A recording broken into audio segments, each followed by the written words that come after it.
Cuando la mente ha dejado de existir a causa de la total ausencia de nociones de una existencia material, la consciencia existe en su propia naturaleza como tal consciencia. Eso es lo que se conoce como el puro ser. Cuando la consciencia, desprovista de nociones de objetividad, se hunde en sí misma como si hubiera perdido su individualidad separada, eso es el puro ser.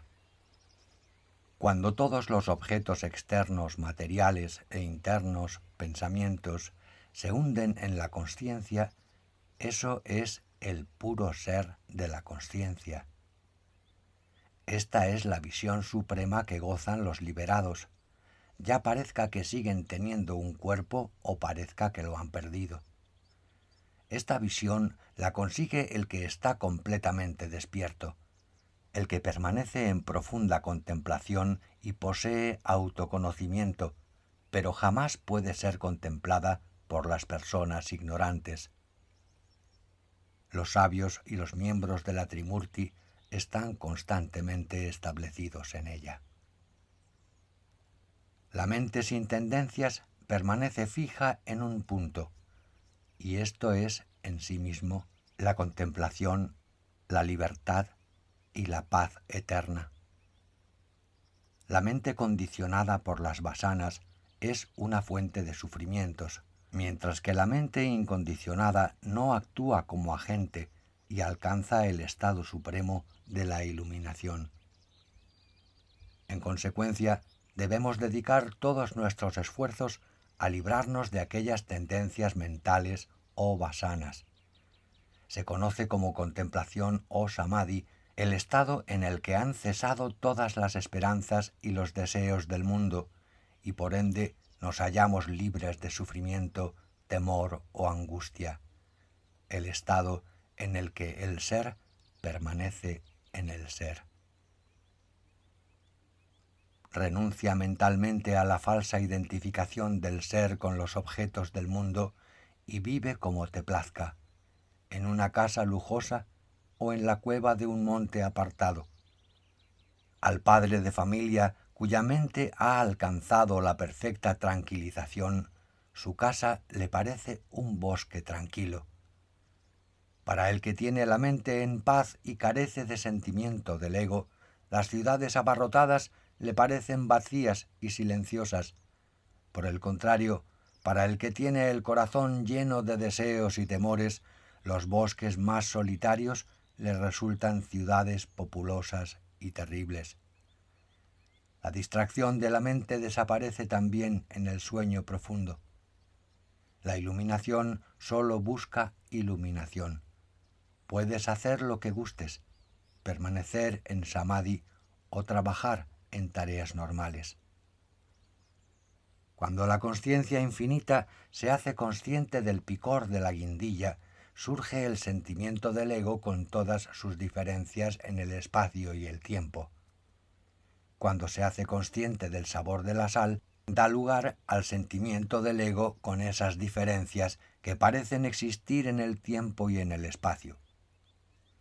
Cuando se hace consciente del dulzor de la caña de azúcar, surge esa consciencia individual con sus peculiares características. De modo semejante, cuando la consciencia infinita se hace consciente de la roca, de la montaña, del árbol, del agua y del espacio, surge la consciencia del ego o individualidad. De hecho, solo son reflexiones de la propia consciencia, que al ser consciente de ellas en su interior, proyecta sobre ellas una individualidad ilusoria. La consciencia percibe por sí misma. Los seres conscientes no son diferentes de esa consciencia. El sentimiento del ego individual es algo que parece surgir cuando surgen las percepciones objetivas y nada más que eso.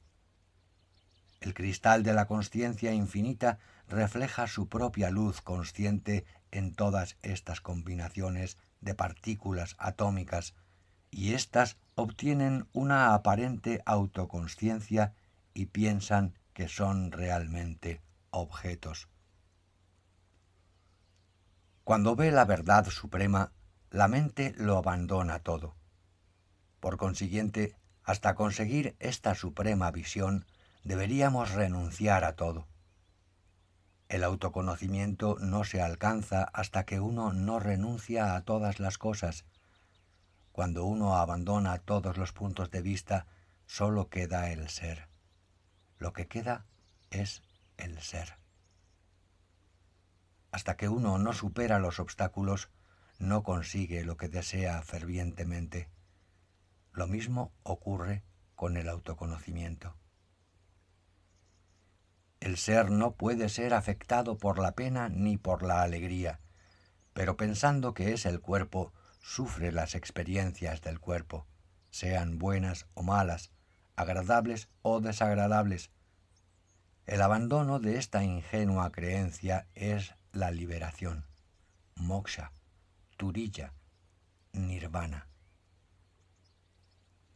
Los que no se dejan arrastrar por esa falsa identificación del cuerpo y el ser, se liberan instantáneamente de todo sufrimiento. Esta creencia es la semilla de la vejez, la ilusión y la muerte. Cuando cesa, el océano de la ilusión puede ser atravesado sin el menor peligro. Una mente condicionada produce esclavitud en el más devoto de los ascetas. Una mente incondicionada es pura en el más atareado padre de familia. La mente condicionada es la esclavitud. La liberación no es más que la superación de esa identificación o atadura del cuerpo y el ser. Esta identificación, que supone una ficticia división previa, es la única causa de la esclavitud y, por ende, de la liberación. La convicción en la realidad del cuerpo que mantiene el que ha olvidado la distinción entre el cuerpo y el ser es lo que condiciona a la mente. El que cree que el ser infinito es limitado y puede gozar con cualquier placer, queda esclavizado por esa idea. Pero el que reflexiona, si todo lo que hay es el ser, ¿qué puedo desear y a qué puedo renunciar? Se establece en un estado libre e incondicionado. El que sabe que ni él mismo ni el mundo existen realmente, o mejor dicho, que tampoco importa que existan o no existan, pues ambas cosas son la misma, está liberado. No queda atrapado por los resultados de la acción, ni se adhiere a la inactividad, y por tanto no puede ser afectado por la euforia ni por la tristeza. Renuncia a los resultados de sus acciones por su propia mente y no por medio de otra acción que le encadenaría a ella de nuevo. La esclavitud sólo se vence por el rechazo de este condicionamiento que es la causa del dolor humano. Si haces lo que procede y es oportuno en cada momento, la mente no se sentirá afectada por la acción, los pensamientos o los objetos. No se sentirá apegada al cielo ni a la tierra, ni esclavizada por las relaciones externas, ni por el movimiento natural de los sentidos, ni por la fuerza vital, o prana. La mente no está en la cabeza, ni en el velo del paladar, ni entre las cejas, ni en el extremo de la nariz, o en la boca. No habita en la luz ni en la oscuridad, ni siquiera en la caverna del corazón. No puede ser vista ni en el estado de vigilia, ni en el sueño onírico, y mucho menos en el sueño profundo. Y el puro vacío del espacio tampoco es su morada. Inafectada por los colores, el movimiento o la quietud, el principio o el fin, no está ni cerca ni lejos, ni en los objetos, ni en el ser tampoco. Ni las experiencias sensibles, ni la ingenua satisfacción del placer, ni los conceptos, ni las percepciones, encontrarían ningún fundamento sin esa mente que, sin embargo, no se halla en ninguna parte. La mente debe permanecer como consciencia en la consciencia, con un leve movimiento del pensamiento que le permita ser consciente de la esencial insubstancialidad de los objetos del mundo. Cuando todos los apegos han sido cercenados, el jiva se transforma en no jiva. A partir de ese momento, actuando o sin actuar, solo ocurre lo que tiene que ocurrir. En ese estado de desapego supremo, el jiva ya no resulta esclavizado por los resultados de las acciones. Más adelante, abandonando incluso esa mínima comprensión de los objetos, el jiva alcanza la paz suprema. Una persona liberada está siempre libre del sufrimiento y del miedo, aunque a los ojos de los demás parezca entretenida en la acción. Normalmente recibe el cariño y la veneración de todo el mundo. Aunque a los ojos de la gente parezca que tiene preocupaciones, en su interior está firmemente arraigada en la sabiduría y su conciencia no se tiñe de felicidad o de desdicha. Jamás se distrae con las atracciones del mundo. Después de alcanzar el autoconocimiento, vive en profunda contemplación y no siente apego por cosa alguna. Después de superar los pares de opuestos, aunque permanece despierto, parece como si todo el tiempo viviera en sueño profundo. El estado en el que la mente se libera del movimiento de los pensamientos o vritis se conoce como dormir despierto o Jagrat Sushupti. El que permanece en este estado vive una vida sin voliciones, carente de distracciones y de todo tipo de angustia, haga lo que haga y dure los años que dure. Cuando este estado de dormir despierto madura convenientemente, se conoce como Turiya o el cuarto estado. Firmemente establecido en él, el sabio percibe el universo como un teatro cósmico y la vida como una danza cósmica y sagrada. Completamente libre del temor y de la ilusión de la apariencia objetiva, el que se establece en Turiya no puede volver a caer en el error y permanece sumergido en la felicidad. Más tarde, incluso puede superar este estado de dicha suprema y entonces se considera que está más allá de Turiya, en un estado incomprensible y de todo punto indescriptible.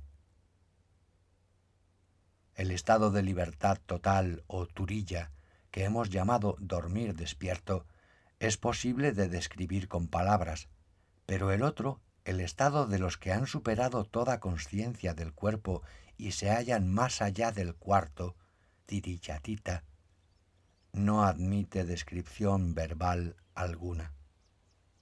Debes esforzarte por conquistar este estado. Pero antes debes conseguir el estado de dormir despierto.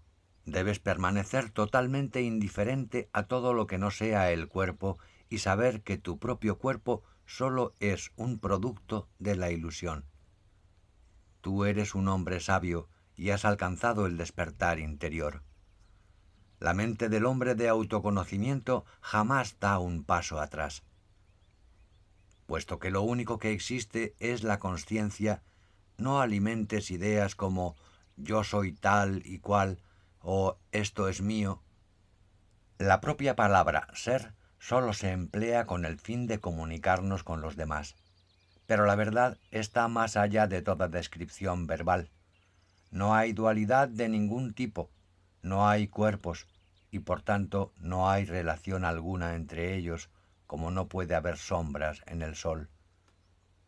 Aunque te estoy hablando suponiendo una dualidad aparente entre tú y yo, en realidad esa diferencia o división no existe.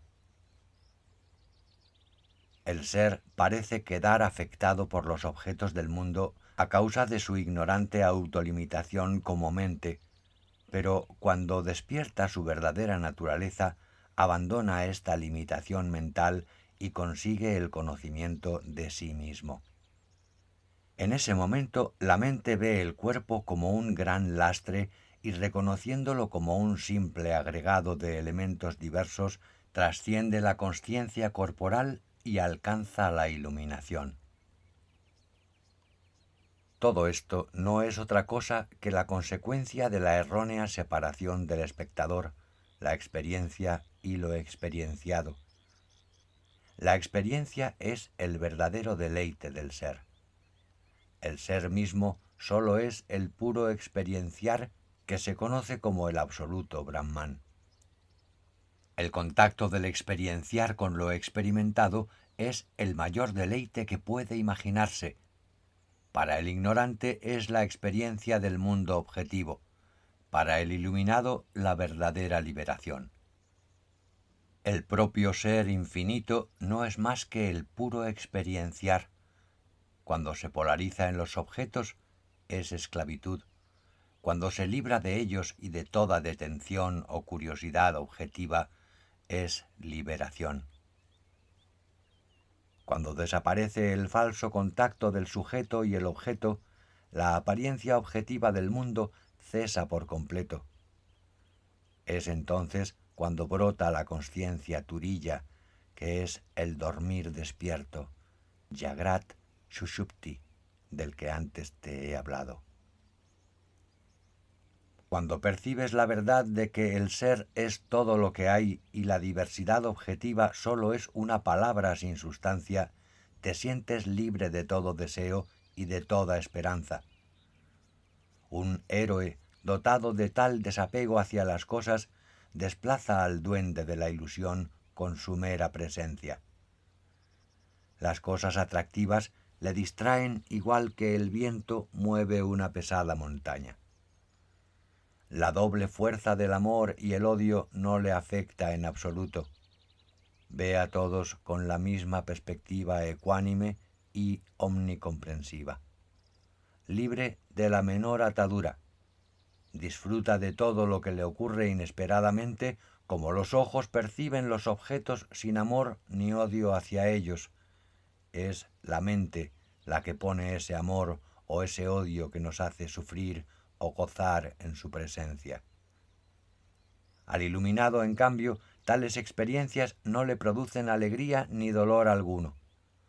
Aunque parezca ocupado en la ejecución de acciones mundanas, su conciencia no se distrae con ellas lo más mínimo. Todo lo que le ocurre conforme a las leyes del tiempo, el espacio y la causalidad, sea agradable o desagradable, le deja completamente indiferente. Como una cuerda que ha sido tomada por una serpiente no atemoriza al que ha visto que se trata de un rollo de cuerda y no una serpiente, la ilusión objetiva, una vez despejada, no vuelve a aparecer, y el autoconocimiento, una vez alcanzado, no se pierde jamás. El conocedor de la verdad considera a la mujer más hermosa como una imagen pintada en un cuadro, y esa es la verdad, porque ambas están hechas de las mismas sustancias, agua, tierra, etc. Cuando se ve la verdad, el deseo de poseer los objetos no brota en nuestro corazón. Igual que una mujer enamorada hace las tareas cotidianas con el corazón absorbido en la contemplación de su amante, el sabio iluminado funciona en este mundo mientras su consciencia sigue firmemente establecida en la verdad. A ninguno de los dos les es posible una conducta diferente. Ni la mujer puede olvidar a su amante, ni el sabio puede olvidar la verdad. El sabio vive desapegado de todos y de todo. Su conducta parece afectuosa a los afectuosos y violenta a los violentos. Es un niño para los niños, un viejo entre los viejos, un héroe en medio de los héroes, joven para la juventud y triste para los desdichados. Sus serenas y dulces palabras están llenas de sabiduría. Nada gana con las acciones nobles, pero su conducta es noble. No tiene anhelo de placer y por tanto nunca es tentado por él. Ni la esclavitud ni la liberación le atraen lo más mínimo. Consumida la red de la ignorancia en el fuego de la sabiduría, el pájaro de su conciencia vuela libremente hacia el vacío del ser. No se alegra cuando sus acciones obtienen algún resultado, ni se entristece porque no lo consigan. Parece tomarlo y dejarlo todo, como un niño coge y suelta sus juguetes. No se sorprende porque la luna produzca calor o el sol enfríe la tierra. Sabiendo que el ser produce todo esto, no se sorprende por los fenómenos más extraños y maravillosos. Tampoco siente ninguna timidez ni sufre ataques de cólera o depresión. Ver que el supremo ser no tiene principio ni fin y que los innumerables objetos del mundo no son nada más que el ser, es la visión suprema que pone fin a los nacimientos y muertes. En ella no hay relación de sujeto-objeto o conocedor y conocido, porque el ser, la consciencia, es el conocedor, lo conocido y el acto mismo de conocer, y la división o visión dualizada de estos aspectos del ser es sólo ignorancia. Cuando esto se ve directamente, ya no hay esclavitud ni liberación. Cuando el sabio permanece en su propio ser, que es inteligencia fija en el ser interior, ¿qué placer puede esperar de los objetos del mundo que no son nada para él? El que está ocupado en la investigación no está sometido a la distracción. Los ojos ven, pero los conceptos de agradable o desagradable no surgen en los ojos, sino en otro lugar. Y lo mismo ocurre con los demás sentidos. Por tanto, las funciones sensibles no son malas en sí mismas, ni producen la ilusión. Cuando el sentimiento del ego o ahamkara se vincula a las funciones sensibles que son momentáneas e insubstanciales por sí mismas, es cuando se produce la agitación mental. El sabio que practica la investigación piensa: «Ah, los ojos, los objetos que ellos experimentan surgen y desaparecen al momento, y sólo son apariencias. No permitas que tu atención se detenga en ellos, para que tu conciencia interior no muera. Sé el espectador que realmente eres». Ah, la mente, los ojos ven innumerables escenas conforme a su función natural, pero ¿por qué te sientes implicado en ellas? Aunque estas escenas vistas por los ojos se reflejen en la mente y sean reconocidas por ella, ¿por qué respondes a eso con el sentimiento del ego? Existe sin duda una íntima relación entre los ojos y sus objetos, pero ¿por qué te consideras su soporte y te esfuerzas por poseerlos? En realidad, el espectáculo, la visión y la mente no tienen relación alguna. Como la cara, el espejo y la reflexión pueden parecer lo mismo, pero son cosas muy distintas. Sin embargo, parece evidente que cuando ves algo, hay algo que surge como la ilusoria noción de un yo que ve esas cosas. La ignorancia es la goma con la que se adhieren el yo y el esto, pero el autoconocimiento es el fuego que calienta y disuelve esa goma imaginaria. Esta relación ignorante sólo desaparece con un pensamiento reiterado y tenaz, pero también podemos librarnos de ella por medio de una correcta investigación del ser. Cuando se despeja la ignorancia, la ilusoria relación entre lo visto y la visión y la mente no vuelve a aparecer jamás. La mente es quien hace conscientes a los sentidos y por lo tanto debe ser destruida. Oh mente, ¿por qué te sientes tan vanamente agitada por los 5 sentidos? Solo el que se identifica con la mente puede ser engañado por ti. Tú no existes en absoluto, mente, y por lo tanto nada importa que estés aquí o te vayas a cualquier otra parte, ya que eres irreal, inerte, ilusoria. Solo los locos son arrastrados por ti. Los sabios no lo permiten. Este pensamiento pone fin a la oscuridad de la ignorancia. Vete de este sórdido fantasma del cuerpo y llévate tus deseos y tus emociones contigo. Durante mucho tiempo, este fantasma de la mente ha producido un sinfín de ideas perversas como la codicia, la cólera, etc. Pero ahora que he liquidado al fantasma, me río de mi propio pasado. La mente ha muerto, y todos mis pesares y amarguras han muerto con ella. El demonio conocido como el sentimiento del ego también ha muerto, y todo ha sido conseguido con el mantra de la investigación del ser. Todas mis esperanzas y deseos han concluido. Saludo a mi propio ser. No hay ilusión ni error. No existo yo ni los otros.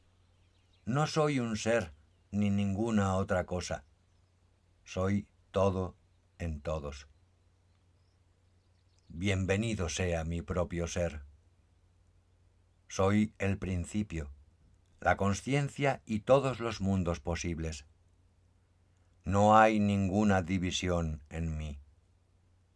Saludo a mi propio ser que existe en soledad. Gloria al ser que es omnipresente en todas las cosas y reside sutilmente en mi interior. Cuando la mente se ha purificado con estos pensamientos, ¿qué queda de ella? Nada en absoluto. Tanto si no puede ser vista como si es no mente o una simple apariencia ilusoria, lo único cierto es que no existe o no es más que una ilusión.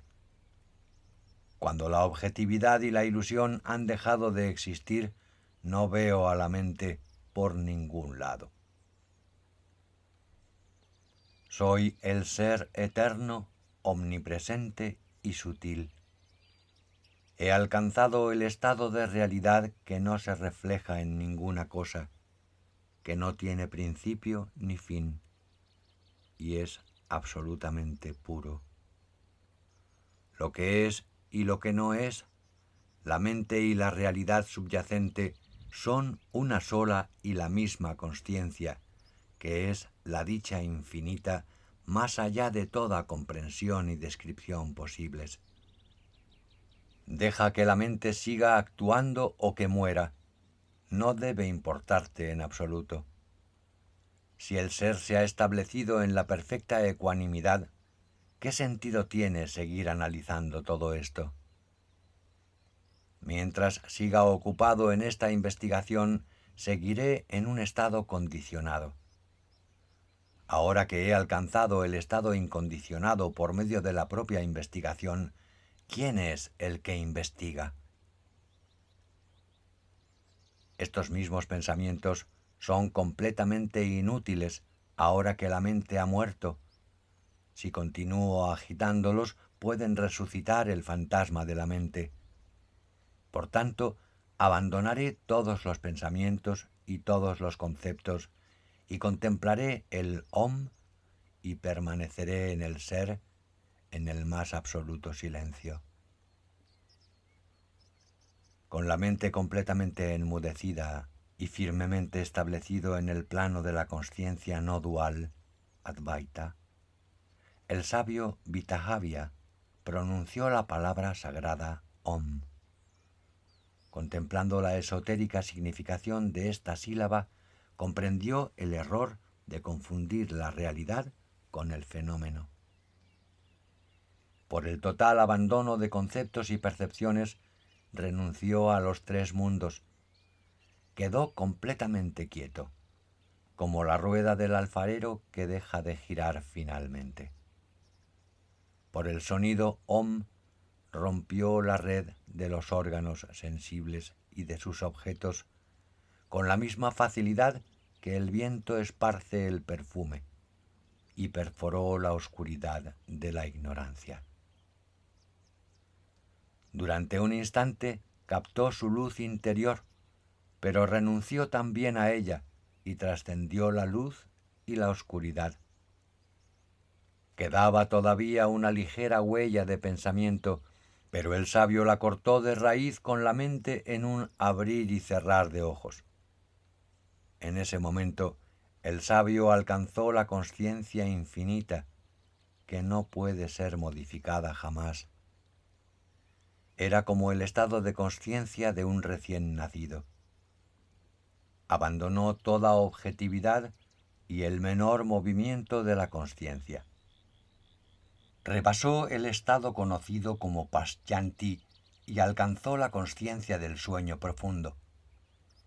Continuó todavía más allá y alcanzó la consciencia trascendental de Turiya, que es un estado de bienaventuranza que no admite descripción alguna, porque es y no es algo y nada al mismo tiempo, luz y oscuridad sin intermedios. Esta es la plenitud de la consciencia y de la inconsciencia, que sólo puede ser indicada por la negación de los Vedas. No es esto, no es esto. Llegó a lo que está más allá de toda descripción posible. La verdadera naturaleza de la mente es la estupidez.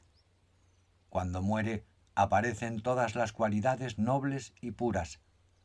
Algunos sabios llaman mente pura al estado de pureza que vive el sabio liberado. La existencia de esta natural bondad del sabio liberado se conoce como estado de pureza o sattva, o también como la muerte de la mente con permanencia de la forma, que es la primera de la que te he hablado. La muerte total de la mente, en la que incluso la forma mental se desvanece, corresponde a los sabios desencarnados o videha mukta. En ese caso, la mente no deja ni la menor huella de su paso. No puede ser descrita de forma positiva, pues ahí no hay presencia ni ausencia de cualidades, no hay virtudes ni sus contrarios, no hay luz ni oscuridad, no hay ideas en absoluto, ni tendencias, ni existencia, ni inexistencia. Es un estado de perfecto equilibrio y tranquilidad que no puede compararse con ningún otro conocido. Los que han ido más allá de la mente y de la inteligencia alcanzan este estado supremo de paz perfecta. Debes meditar en esta verdad una y otra vez, del principio al fin, reflexionar sobre ella y caminar siempre por este sendero. Aunque te ocupes de tus actividades diarias, no te sentirás esclavizado si tu mente está absorbida en esta verdad. De lo contrario, caerás al vacío como el poderoso elefante se despeña por un acantilado. Si te limitas a conceptualizar esta enseñanza para tu ejercicio intelectual y no la pones en práctica en tu propia vida, tropezarás constantemente como un ciego y terminarás cayendo por tierra. Para alcanzar el estado de perfección que te he mostrado, debes vivir una vida sin apegos, haciendo lo que es apropiado en cada momento. Puedes estar seguro de que esto es esencial en el aprendizaje de las Escrituras. Lo único que hay es este ser, lo único que hay es consciencia infinita no afectada por los conceptos de tiempo y espacio, ni sujeta a ninguna división o polaridad interna. Lo único que hay es este ser infinito que por alguna razón se manifiesta de forma dual. Pero si el infinito no admite ninguna división, ¿cómo puede manifestarse tal dualidad? Si conoces esto, estarás libre del sentimiento del ego y disfrutarás plenamente del ser. No hay mente, ni ignorancia, ni almas individuales. Todo eso son sólo conceptos que surgen en el creador Brahma, la mente cósmica original. Sean lo que fueren los objetos, la mente y los deseos, todo ello no es más que la consciencia cósmica que brilla en los bajos mundos lo mismo que en la tierra y en el cielo, como consciencia pura. El estado mental de los liberados en vida que ven al mismo tiempo la suprema verdad y la apariencia objetiva se conoce como sattva. Es impropio llamar mente a este estado, solo es sattva. Los conocedores de la verdad carecen de mente y están en un estado de perfecto equilibrio y ecuanimidad.